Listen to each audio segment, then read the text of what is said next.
সালমান শাহ অন্য দেশে জন্মালে লন্ডনের মিউজিয়ামে মোমের মূর্তি থাকত।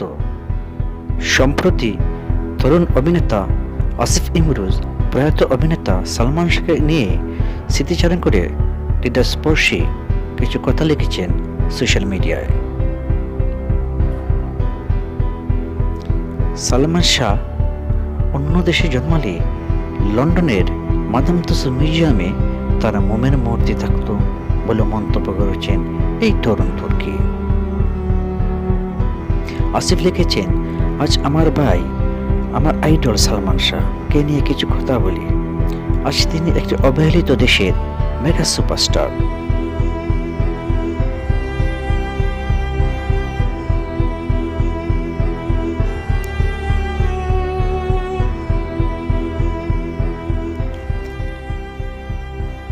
বলে তাকে নিয়ে আমরা এই কথাটা বলি না যেন মাইকেল জ্যাকসনের মতো super duper star of Galaxy এর রহস্যজনক মৃত্যুতে ও তার একটি ভক্ত আত্মহত্যা করল না কষ্টে, কিন্তু সালমান শাহর মৃত্যুতে কয়েকজন মেয়ে আত্মহত্যা করেছে।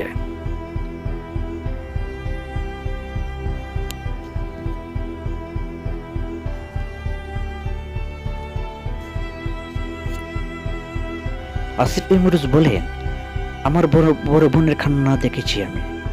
আজ যদি ভাই আমার অন্য কোনো দেশে জন্মাতো তাহলে তার নাম ইতিহাসের পাতায় থাকতো।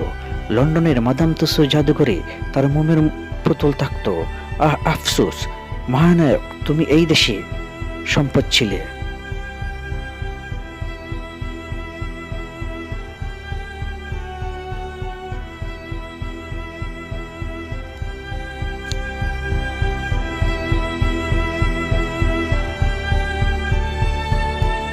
ধন্যবাদ সবাইকে সাথে থাকার জন্য।